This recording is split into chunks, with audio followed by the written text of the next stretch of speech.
तब वो ऑर्डर आपका है। कहा उसके बाद में आपने वार्निंग के साथ लास्ट चांस बोला था इनको कि आपको कितना समय चाहिए, 1.5 महीने का ना, दिवाली की छुट्टी मिला के चलो 1.5 महीने का समय दे रहा हूं, इसके बाद में समय नहीं दूंगा। बोला साहब वो ऑर्डर भी आपका है। तो बोले बिल्कुल सही बात है, मैं उसको डिनाई नहीं कर रहा हूँ, लेकिन हमारे ब्रदर जज का प्रॉब्लम है। बस ये बोल के उन्होंने ये किया और कहा कि मुझे पूरा मैटर मालूम है, हम पढ़ के आए आपका पूरा फाइल। मतलब इनडायरेक्टली उनका कहना था कि आपको ज्यादा आर्ग्यू करने की जरूरत नहीं है, विषय ये है। तो वो ये डायरेक्शन तो दे ही सकते हैं ना, जब ये आपने कहा कि ये चला गया तो वो डायरेक्शन तो दे सकते थे कि 1 सप्ताह के अंदर में इस केस को सुना जाए। नहीं, वो नहीं कह सकते। ये जो जिस को नया बेंच को असाइन हुआ वो देंगे ना अभी कि ये मैटर है, लिस्ट करो हाई ऑन बोर्ड वगैरह, वो देंगे, नया बेंच देगा। अच्छा, फिर वो चूंकि हमेशा मामला जा रहा है डबल बेंच के पास, हाँ। अब उस मैडम के साथ उनके साथ तो मान लीजिए कि ठीक है, फिर कोई जज आ जाएंगे, फिर कहेंगे कि मेरा कॉन्फ्लिक्ट ऑफ इंटरेस्ट ठाकरे के साथ मिल गया है। अभी उसमें कुछ नहीं कर सकते। सुनिए, ये ऐसा जस्टिस सिस्टम है। आपको एक दिल्ली का केस बताता हूं।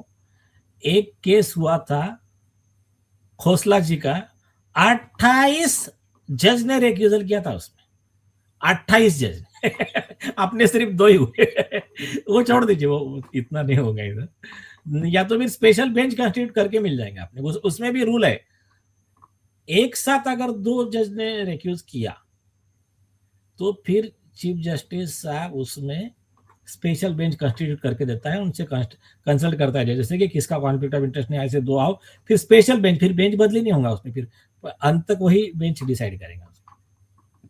अच्छा, आपको कोई, आपका अंदर क्या कहता है कि ये दूर से कहीं से आपको लग रहा है कि चूंकि ये मामला पॉलिटिकल है इसलिए जज साहब सब थोड़े घबरा रहे हैं? आपका दिल क्या कह रहा है? एक बताओ क्या, मैं भी अगर जज होता, एक नेचुरल, तुम कितना भी कुछ बोल दो, एक नेचुरल दिमाग में एक डायरेक्ट इनडायरेक्ट बर्डन रहता है कि मैटर पॉलिटिकल है, नेचुरल है वो। अब मुझे इतना बताओ, ये अगर इसमें ये आदित्य ठाकरे आरोपी का नाम नहीं रहता, कोई भी एक सादा गरीब आदमी आरोपी रहता, कितना देर लगता? 10 मिनट। हाँ बस। 10 मिनट से अपना ज्यादा नहीं। हमारे और जो मैं मित्र, कैसे कह देता हूं, बता देता हूं। पुलिस ने क्लोजर रिपोर्ट फाइल किया, एक्सीडेंटल डेथ रिपोर्ट का। जो पीड़ित है उसके परिजन ने आकर के कहा कि ये एक्सीडेंटल डेथ नहीं है, इसका क्या मर्डर है। और केस लॉ कहता है पीड़ित का कोई अगर परिजन, और इसमें तो मां बाप स्वयं शामिल है, 20-50 साल के बाद भी कंप्लेन करता है तो वो जो पहली जो प्रायर जो इन्वेस्टिगेशन थी उसको कूड़ेदान में डाल करके फ्रेश एफआईआर करके इन्वेस्टिगेशन करके और तुरंत दूध का दूध पानी का पानी करना है। ये है केस लॉ, है ना। ये केस लॉ आलोक राधे जी को मालूम नहीं। ये केस लॉ सुप्रीम कोर्ट के जस्टिस दोनों चंद्रशेखर जी को मालूम नहीं। ये केस लॉ जस्टिस गडकरी को मालूम नहीं। ये केस लॉ जस्टिस भोसले को मालूम नहीं।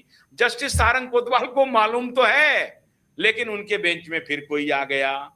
तो एवं प्रकार से ये केस लॉ हमारे चीफ जस्टिस श्रीमान सूर्यकांत जी को मालूम भी नहीं है। वो बैडमिंटन खेल रहे हैं, आ गया 75 नहीं गया जी, 3 ही लोग गए थे, 3 ही जज गए थे। मैं हैरान हूं नीलेश जी कि देखिए, आपको मैं बता रहा हूं कि अब इस मोड़ ऐसा लग रहा है कि हर नुक्कड़ कॉर्नर पे ये भरत तिवारी पैदा करवा रहे हैं। और मैं पूरी जिम्मेदारी के साथ कह रहा हूं, इसके लिए भारत की न्याय व्यवस्था पूरी तरह से जिम्मेदार होने वाली है। क्योंकि ये सिंपल, ये 10 मिनट का भी केस नहीं है ना, ये 10 मिनट से ज्यादा का है।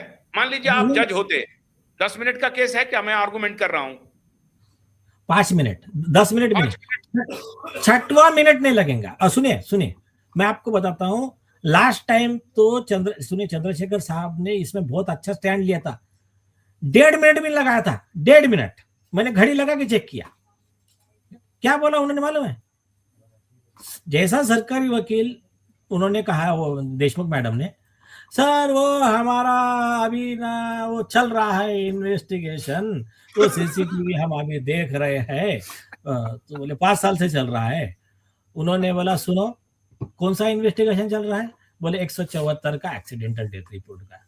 उनका सुनो, 24 घंटे से ऊपर नहीं लगता है एडीआर रिपोर्ट को एक, और एडीआर में आप वहां जो देखा उसके आगे आप कुछ नहीं देख सकते।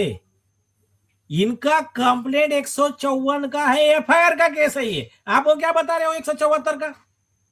तो उनको जो टैग इंस्ट्रक्शन, तो जैसा उन्होंने झापा, तब ये ऑन रिकॉर्ड की बात कह रहा हूं, तब सरकारी वकील ने राइटिंग में लेटर इशू किया है पुलिस डिपार्टमेंट को कि चीफ जस्टिस साहब ने ये बोला है। फिर उसके बाद में आपके परम मित्र शैलेंद्र नगरकर जी, इन्वेस्टिगेशन ऑफिसर ने भाग दौड़ शुरू किया, लेटर भेजा।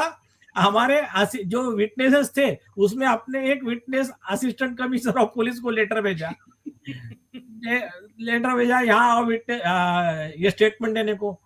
तो उन्होंने बोला, ओझा साहब बोले ऐसा ऐसा किया है, तो इसके पास तो अपने कोई एविडेंस देने भी नहीं है और इसका नोटिस ही लिखा। बोला रुको जरा,